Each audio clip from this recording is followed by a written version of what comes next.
नमस्कार प्रेक्षकांनो, या मालिकेच्या आजच्या जबरदस्त भागामध्ये आपलं स्वागत आहे. आणि त्यामध्ये सारंग आता तेथून जाऊ लागताच इकडे भैरवी तिलोत्तमाला म्हणते की तिलोत्तमा, जसं तू मला माफ केलं तसं आता तू ताराला सुद्धा माफ केलंस. आणि भैरवी म्हणते की ऐश्वर्या पण आपलीच आहे, तेव्हा तू तिला सुद्धा माफ करून टाक.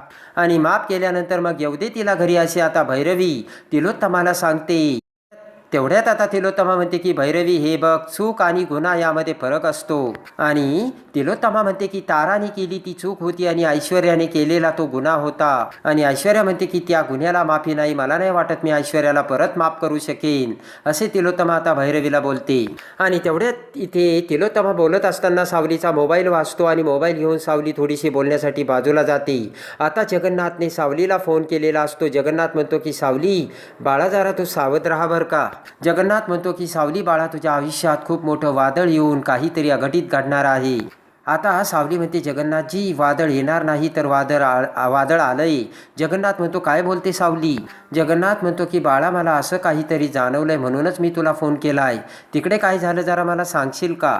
सावली म्हणते की भैरवी मॅडम आपल्या घरी आल्या आणि तारा मॅडम सुद्धा आल्यात. सावली म्हणते की आता मला असा संशय यायला लागलाय. सावली म्हणते की तारा मॅडमला या घरात आणण्यामागे मला वाटतंय भैरवी माईंचाच हात आहे. आता जगन्नाथ म्हणतो पण तिलोत्तमाचं काय, तिलोत्तमाने हे सगळं कसं काय मान्य केलं. सावली म्हणते की मला वाटतंय तिलोत्तमा मॅडम सुद्धा भैरवी माईच्या बाजूने झाल्यात. आता जगन्नाथ म्हणतो की सावली बाळा, तू ऐक, नक्कीच काहीतरी गडबड आहे. आणि जगन्नाथ म्हणतो की कसं काय शक्य आहे ग सावली. तेवढ्यात पाठीमागून अमृता आता सावलीकडे येते आणि म्हणते सावली, अगं तुला गाणं गायला बोलावतायत बरं का. सावली म्हणते जगन्नाथजी मी तुम्हाला नंतर कॉल करते. सावली म्हणते काय अमृता वहिनी मला गाणं गायला बोलावतात. तर अमृता म्हणते चल सावली. आता इकडे तारा जाम भैरवीवर भडकलेली असते. तारा सोहमला म्हणते की मला वाटलं होतं या घरात मी आले ना तर त्या मॉमपासून एकदा सुटेल, पण ती या सुद्धा घरात येऊन बसली. सोहम आता पुन्हा ताराला समजावू लागतो. तारा म्हणते की हे जे काही घडलं त्यानंतर मला तिच्याशी कोणताही संबंध ठेवायचा नाहीये सोहम. सोहम म्हणतो हे बघ तारा, तुला आता मॉमने माफ केलंय आणि मला सुद्धा भैरवी माईचा रागच येतोय. आता इकडे तारा म्हणते की तुला परिस्थितीची कल्पना नाहीये आणि मॉमसुद्धा असं का वागतायत ना तेच मला काही कळत नाहीये. तारा म्हणते की ज्या बाईमुळे मला घराबाहेर काढलं, मला एवढा त्रास झाला, त्याच बाईची चूकसुद्धा पदरात घालून त्या बाईला तिलोत्तमा मॅडम एवढा मान का देत आहेत तेच मला कळू नाही राहिलं. तारा म्हणते की हे सगळं काय चाललंय तेच मला काही कळत नाही. आता सोहम म्हणतो की भैरवीजींच्या वागण्याचा मला देखील संशय येतोय. आणि तेवढ्यात बबलू तिथे येतो आणि ताराला म्हणतो की तारा मॅडम तुम्हाला खाली बोलावलंय. तारा म्हणते कशाला बोलावलंय. बबलू म्हणतो की सावली वहिनी गाणं गाणार आहे त्यासाठी भैरवी माईंनी तुम्हाला बोलावलंय. तारा म्हणते की बबलू मला यायचं नाही आणि तिला सांग मला तिचं तोंडही बघायचं नाही. आणि इकडे आता सावली ही भैरवी तिलोत्तमासमोर येते. तर तिलोत्तमा म्हणते की आपल्या घरी भैरवी आली आहे सावली, तेव्हा तिच्या स्वागतासाठी तू एखादं गाणं म्हण ना. सावली म्हणते काय. सावली म्हणते की गाणं आणि स्वागतासाठी मला काही कळलं नाही. सावली म्हणते की म्हणजे आता या इथेच राहणार आहेत का आणि यांच्या स्वागतासाठी मला का गायला सांगतायत. आणि लगेच आता भैरवी म्हणते की एका गुरुनी शिष्याकडून गाण्याची अपेक्षा ठेवणं यात काहीच चूक नाही आहे असं मला वाटतंय. आणि लगेच आता सावली म्हणते की जुगलबंदीमध्ये तुम्ही काय केलंत विसरलात का. आणि गाण्यामध्ये माझा आवाज तुम्ही कायमचा बंद करण्याचा प्रयत्न केलाय, कळतं का. भैरवी म्हणते बघितलं का तिलोत्तमा, मला वाटतंय या घरात ना माझा काहीही उपयोग नाहीये. भैरवी म्हणते की सावलीकडे फक्त मी एक गाणं मागितलं होतं, पण ठीक आहे या घरात जर मला काही किंमत नाही. भैरवी म्हणते की जर या घरात मला काही किंमत नसेल तर तिलोत्तमा बघ. आणि तिलोत्तमा भैरवीकडे बघते आणि लगेच आता घाबरत तिलोत्तमा म्हणते की नाही भैरवी असं कसं. आता तिलोत्तमा म्हणते की माझी इच्छा म्हणून माझ्यासाठी एक गाणं गाशील ना सावली तू. तेवढ्याच सारंग तिथे येतो. तिलोत्तमा म्हणते की माझा शब्द नाही ना तू डावलणार.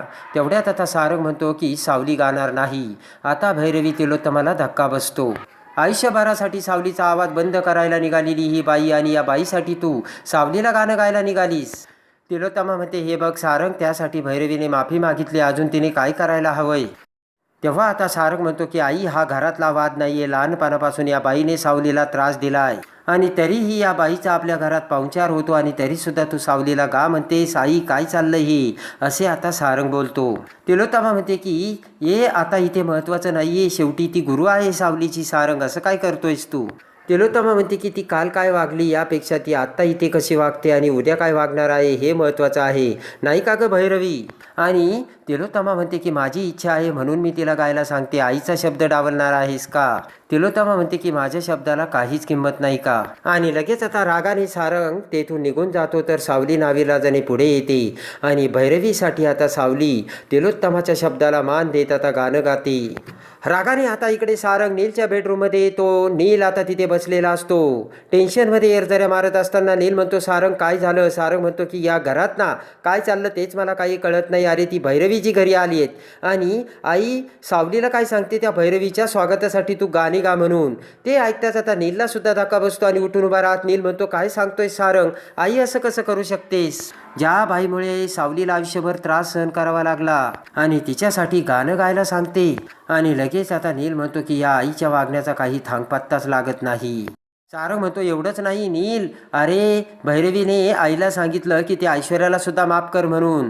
नील म्हणतो, काय बोलतोय सारंग? नील म्हणतो की आर यू सिरियस? ज्या मुलीने या घरात एवढा तमाशा घातला तिला एवढ्या सहजासहजी माफ करायचं का? आणि तिला माफ कर असे सांगणारी ही भैरवी तरी कोण? आणि आपल्या घरातल्या विषयामध्ये ती का नाक खुपसते असे आता नील बोलतो. सगळ्यात महत्त्वाची गोष्ट म्हणजे आई हे सगळं का ऐकून घेते असे प्रश्न आता नील करतो. विचार करत सारंग म्हणतो, आई असं काय वागते ना कळत नाहीये, बघूयात. आता इकडे सावली गाणं गाता क्षणी भैरवी उठून उभा राहते. सावलीच्या चेहऱ्यावरून हात फिरवत भैरवी म्हणते, वा सावली, अप्रतिम गायलीस. भैरवी म्हणते की तुला बघितलं की खूप बरं वाटतंय आणि असं वाटतं आपण दिलेली संगीताची शिकवण वाया गेली नाही. आणि तेवढ्यात आता भैरवी म्हणते की बबलू, मी तुला ताराला बोलावण्यासाठी निरोप पाठवायला सांगितलं होतं, काय झालं तिचं? बबलू म्हणतो, दिला मी निरोप, पण ताराने स्पष्ट यायला नकार दिला. आणि आता ते ऐकताच आता नाटक करत भैरवी रडू लागते आणि म्हणते की बघितलंस का तिलोत्तमा, माझी तारा माझा अजूनही किती रागराग करते ती. रडतच आता भैरवी म्हणते की सावलीच्या बरोबर सुद्धा मी खूप काही चुका केल्या तरी सुद्धा मला माफ करून आज सावली माझ्यासाठी गायली. रडतच आता भैरवी म्हणते की ताराचं वागणं बघून माझ्या काळजात ना काय होतं तिलोत्तमा, मी तुला कसं सांगू ग? आणि भैरवी म्हणते की ठीक आहे, मग मी सुद्धा ठरवलं, जोपर्यंत तारा मला माफ करत नाही आणि तारा मला जोपर्यंत माफ करणार नाही तोपर्यंत मी ठरवलंय आता इथेच राहणार. आता ते ऐकून सगळ्यांना मोठा धक्का बसतो आणि ते ऐकताच आता सगळेजण भुवया उंच करून मोठे डोळे करत आता भैरवीकडे बघतात. आणि लगेच आता भैरवी म्हणते की चालेल ना तिलोत्तमा. तर ते ऐकून तिलोत्तमा भैरवी समोर येते आणि म्हणते की भैरवी, तू रडू नकोस. हे बघ, तू जे काही केलं ना त्यामुळे तुला माफ करणं माझ्यासाठी खूप कठीण आहे. तिलोत्तमा म्हणते की हे बघ, जर तारा आणि जर तू एकत्र येणार असेल तर माझी काहीच हरकत नाही आहे. म्हणजे तुटलेलं नातं जर पुन्हा जोडलं जाणार असेल तर तू इथे राहा. ते ऐकताच राजकुमार अमृता चंद्रकांत रावांना मोठा धक्का बसतो. तिलोत्तमा आज हे सगळं काय चाललंय आणि काय बोलू राहिली याचा आता सगळ्यांना अचंबा वाटतो. आणि लगेच आता भैरवी तिलोत्तमाचे हात धरत म्हणते की थँक्यू सो मच तिलोत्तमा. इकडे आता सारंग विचार करत बेडरूममध्ये बसलेला असतो तर सावली सारंगला कॉफी आणून देते. ती सावली म्हणते, तुम्हाला बरं वाटेल? तर सारंग म्हणतो, जर या घरात शांतता आली तरच मला बरं वाटेल, कॉफी पिण्याची मला काही गरज नाही. सारंग म्हणतो, मला हे कळत नाही, आईने ना त्या भैरवी समोर तुला का गायला लावलं? सारंग म्हणतो, माहिती ना इतक्या वर्ष माईने तुला किती त्रास दिलाय सावली. विचार करत आता सावली म्हणते की सारंग सर, मला काहीतरी वेगळं वाटतंय. म्हणजे मला असं वाटतंय की आपल्यासाठी काहीतरी लपवलं जातंय. सारंग म्हणतो की तुला असं का वाटतंय? सावली म्हणते, माहिती नाही, पण संकटाची चाहूल मला अगोदरच लागते आणि तसं वाटतंय. सावली म्हणते की पण काळजी करू नका, सत्य कधी ना कधी बाहेर येणारच आहे. सारंग म्हणतो की सावली, पण मला नाही वाटत आई अशी कुणाच्या दबावाखाली येऊन असं वागेन म्हणून. आणि लगेच आता सावली म्हणते की जाऊ द्या, पण टेस्ट काय, रिझल्ट काय आले, रिपोर्ट काय आले? उठून उभा राहत सारंग म्हणतो, टेस्ट निगेटिव्ह आली. सावली म्हणते की मला असं वाटत होतं की तुमची इच्छा पूर्ण होईल म्हणून.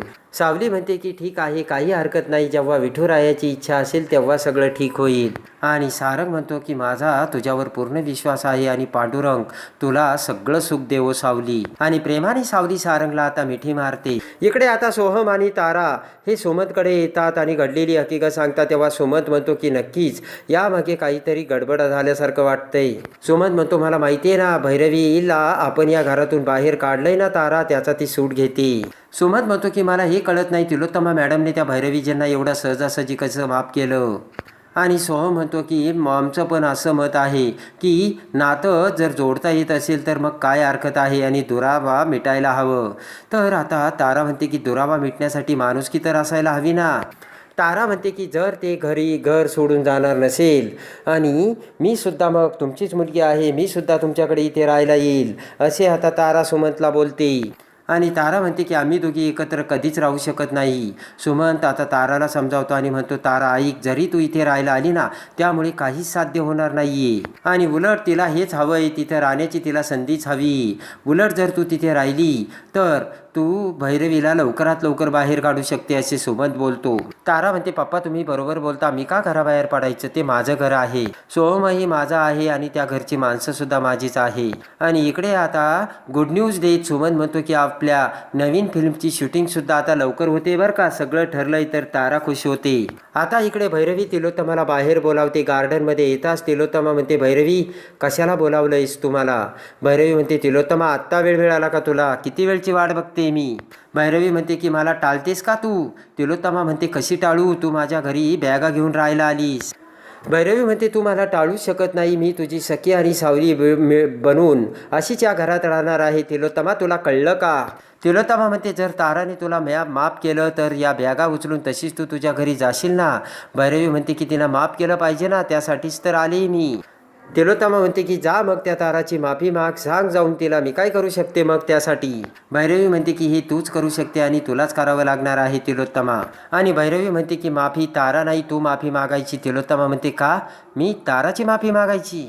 तिलोत्तमा म्हणते, हे बघ मी काहीही चूक केलेली नाहीये भैरवी.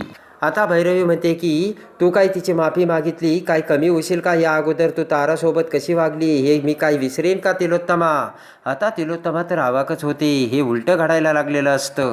माझी पोरगी तुझ्या हातापाया पडत होती, पाया पडत होती, हात जोडत होती, तरीसुद्धा तिची तुला थोडीसुद्धा दया आली नाही. तरीसुद्धा तू तिला किती त्रास दिला आणि तिला माफ केलं नाही. आठवतंय ना तुला तिलोत्तमा? असे आता भैरवी बोलते. आणि धक्के मारून तू माझ्या मुलीला घराबाहेर काढलंस, एवढं वाईट वागत होतीस का तू? तिलोत्तमा म्हणते, हे बघ भैरवी, आता हे अति होते बरं का. त्यावेळेस मी जे काही वागले ते अगदी बरोबर होतं, एवढं तू लक्षात ठेव. कारण त्यावेळेस परिस्थितीसुद्धा तशी होती, पण आता यामध्ये माझा काहीच दोष नसल्याचे आता इकडे तिलोत्तमा भैरवीला सांगते. आणि भैरवी म्हणते की याला तू अति म्हणतेस का तिलोत्तमा? जर तू माझं ऐकलं नाही तर याचे परिणाम खूप वाईट होतील बरं का, मी तुला सांगून ठेवते. असा दम आता भैरवी तिलोत्तमाला देते. आणि तिलोत्तमा म्हणते की मला तू धमकी देतेस का? तुला जे करायचं ते काही कर, पण मी माफी मागणार नाही भैरवी. आणि लगेच आता भैरवी म्हणते की नाही, तुला अडूनच बसायचं ना, म्हणजे तुला कोणत्याच परिणामाची चिंता नाहीये. झालं तर मग माझा रस्ता आता मोकळा झाला, अशी आता भैरवी तिलोत्तमाला भीती घालते. आणि भैरवी म्हणते की जाऊन आता तुझ्या घरच्यांना सगळं सांगतेच मी. भैरवी जाऊ लागताच तिलोत्तमा भैरवीला थांबवते आणि म्हणते की वेळ लागला की काय तुला? थांब. डोक्याला हात लावत तिलोत्तमा म्हणते की मागते मी माफी. तिलोत्तमा म्हणते, बस झालं का तुझं समाधान आणि तू कुणाला काही सांगू नकोस, मी माफी मागते. तर भैरवी खुश होते. आणि त्यानंतर इकडे आता सावली ही जगन्नाथकडे येते आणि जगन्नाथला घडलेली सगळी हकीकत सांगते. तेव्हा आता जगन्नाथ म्हणतो की तिलोत्तमा चक्क भैरवीचं सगळं काही ऐकू राहिली, नक्कीच यामध्ये काहीतरी गडबड आहे. आणि तिलोत्तमा असं कसं करू शकते? आणि सावली आता डॉक्टर साखरेची हकीकत सांगते. तर जगन्नाथ म्हणतो की आपल्याला आता काहीतरी करावं लागेल सावली, आणि त्या डॉक्टर साखरेची भेट घ्यावीच लागेल.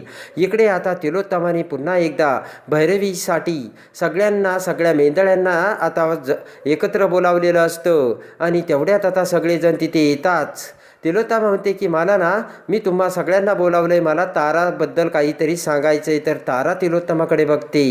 आणि त्यानंतर आता तारा ही तिलोत्तमाकडे बघताच आता सावली अजून तिथे आलेली नसते. तेव्हा भैरवी तिलोत्तमाला म्हणते की तिलोत्तमा, अगं एवढी गडबड करू नको, सगळ्यांना येऊ दे आणि मग तुला काय बोलायचं बोल. आणि तेवढ्यात आता सावली तिथे येते. तर तिलोत्तमा ताराची माफी मागणार का? आणि तिलोत्तमाचं नाक तोंड दाबून तिलोत्तमाला भैरवी जे काही करायला सांगते यामागे नक्कीच काहीतरी गुपित लपलेलं आहे, हे सत्य आता सावलीसमोर येऊन डॉक्टर साखरेची भेट घेऊन डॉक्टर साखरेला कसा आता सावली तिचा गावरान हिसका दाखवते आणि तिलोत्तमाचं गुपित बाहेर काढून भैरवीचं नाक तोंड आता सावली कसं दाबते. प्रेक्षकांनो, हे बघण्यासाठी आणि या मालिकेच्या डेली अपडेटसाठी आपल्या चॅनलला लाईक करा, सबस्क्राईब करा.